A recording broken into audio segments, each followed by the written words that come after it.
N'oubliez pas de vous abonner, de partager cette vidéo et de laisser votre avis en commentaire. Chaque vue compte pour faire vivre l'histoire. Elle n'était pas née princesse. Elle n'avait pas été préparée à vivre sous les projecteurs du pouvoir. Et pourtant, contre toute attente, elle est devenue l'une des figures les plus emblématiques de la royauté moderne. Mary Donaldson, née en Tasmanie, est aujourd'hui reine de Danemark. Mais comment une jeune Australienne à la vie tout à fait ordinaire a-t-elle pu conquérir le cœur d'un prince européen et celui d'un royaume tout entier? Ce récit, digne des plus grands contes de fées, commence bien loin des fastes de Copenhague, sur une île australe balayée par les vents et bercée par l'océan, la Tasmanie. Mary Elizabeth Donaldson naît le 5 février 1972 à Hobart, dans une famille de classe moyenne. Son père, John Donaldson, est professeur de mathématiques à l'université, et sa mère, Henrietta, assistante de direction. En grandissant, Mary se distingue par son intelligence vive, son caractère réservé mais volontaire, et une curiosité sans bornes pour le monde qui l'entoure. Elle aime les langues, la littérature, et rêve d'ailleurs, d'un avenir qui ne ressemblerait pas à celui que lui dessinent les routes tranquilles de son pays natal. Rien, dans ses premières années, ne laisse présager le destin qui l'attend. Après des études brillantes à l'université de Tasmanie, Mary entame une carrière dans la publicité et le marketing. Elle voyage, travaille à Melbourne, puis à Sydney. Sa vie est celle de nombreuses jeunes femmes de sa génération, rythmée par les ambitions professionnelles, les amitiés fidèles, les amours parfois incertains. Jusqu'à ce jour d'octobre 2000, où tout bascule. Ce soir-là, à Sydney, la ville est en effervescence, les Jeux Olympiques viennent de s'achever, et une vague de festivités embrase les rues et les bars. Dans un pub branché, Mary fait la connaissance d'un jeune homme européen, élégant, poli, au regard clair. Il se présente comme Fred. Elle ne le reconnaît pas immédiatement. Il ne dit pas tout. Fred, en réalité, est le prince héritier Frédéric de Danemark. Et cette rencontre anodine marque le début d'une histoire d'amour qui va bouleverser deux vies et séduire un continent entier. Les débuts sont discrets, presque clandestins. Frédéric est intrigué par cette Australienne vive et naturelle, qui l'écoute sans déférence, qui rit librement, qui n'a pas été élevée pour devenir princesse mais dont la simplicité le touche. Mary, elle, sent très vite que cette relation n'est pas ordinaire. Très vite, les visites s'enchaînent. Frédéric retourne plusieurs fois en Australie sous couvert d'anonymat. Mary est invitée à Copenhague. Elle découvre un monde qu'elle n'avait jamais imaginé, palais ancien, traditions millénaires, protocoles rigides. La presse, d'abord muette, finit par flairer le scoop. Et le conte commence à s'écrire dans les colonnes des journaux du monde entier. Qui est cet inconnu que fréquente le prince? Pourquoi une Australienne? Les Danois sont curieux, parfois critiques.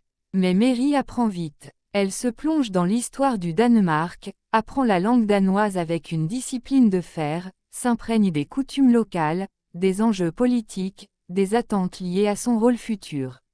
Le 8 octobre 2003, les fiançailles sont officiellement annoncées. Le pays est partagé entre enthousiasme et prudence. Une roturière, étrangère de surcroît, va-t-elle réellement entrer dans la maison royale danoise?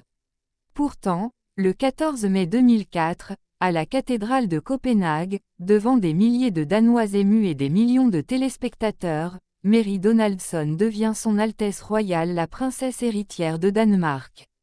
Sa robe ivoire, dessinée par Hugues Frank, son diadème, offert par la reine Margaret, sa dignité rayonnante font de ce mariage un moment d'unité nationale. Mais ce n'est que le début d'un long apprentissage. Car si les contes de fées se terminent par un mariage, la vie royale, elle, commence véritablement après. Mary, désormais future reine, s'immerge dans un quotidien fait de réceptions, de visites d'État, de cérémonies, mais aussi d'attentes silencieuses, de jugements publics, de devoirs protocolaires. Elle s'impose rapidement par son professionnalisme. Elle ne se contente pas de sourire. Elle travaille, elle lit, elle prépare ses discours elle-même. Elle s'investit dans les causes qui lui tiennent à cœur, l'éducation, la santé mentale, les droits des femmes, la lutte contre l'exclusion sociale. Son accent danois est parfois moqué, mais elle ne se décourage pas. Elle s'adresse au peuple avec sincérité.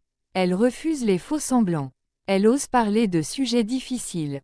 Elle s'engage sur la scène internationale, crée la Fondation Mary, qui lutte contre la violence domestique et l'isolement. Très vite, les critiques se taisent. La princesse gagne le respect, puis l'admiration. Avec Frédéric, elle forme un couple solide, complice, moderne. 4 enfants naissent de leur union, Christian, Isabella, et les jumeaux Vincent et Joséphine. Mary veille à leur éducation avec une attention constante, entre tradition royale et vie de famille équilibrée. Elle les expose avec parcimonie, défend leur intimité, tout en les préparant aux responsabilités futures. En parallèle, elle continue son rôle officiel avec rigueur, que ce soit lors des dîners diplomatiques, des missions humanitaires ou des déplacements officiels.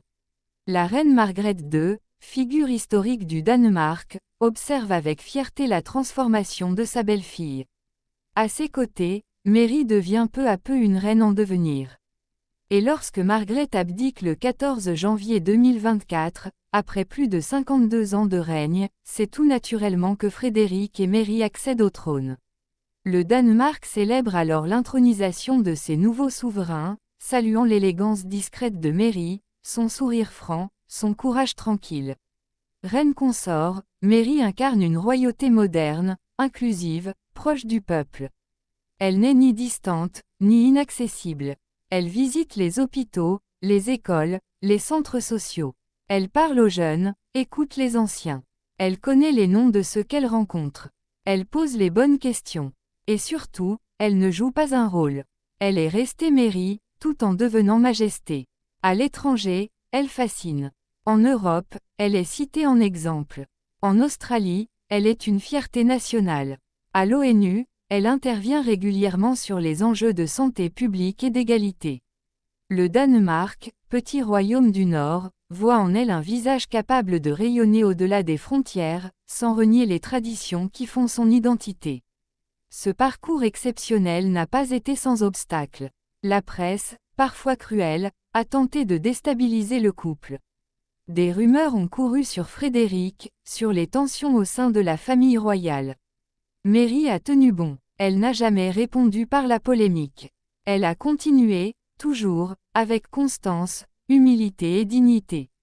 Aujourd'hui, plus que jamais, elle incarne cette idée qu'une femme ordinaire peut, par la force de son engagement, devenir une figure historique. Une femme qui, sans trahir ses racines, a su s'élever jusqu'au sommet de la monarchie européenne. Une femme dont le destin force le respect, suscite l'émotion, inspire les générations futures. Et vous, croyez-vous encore aux contes de fées modernes ?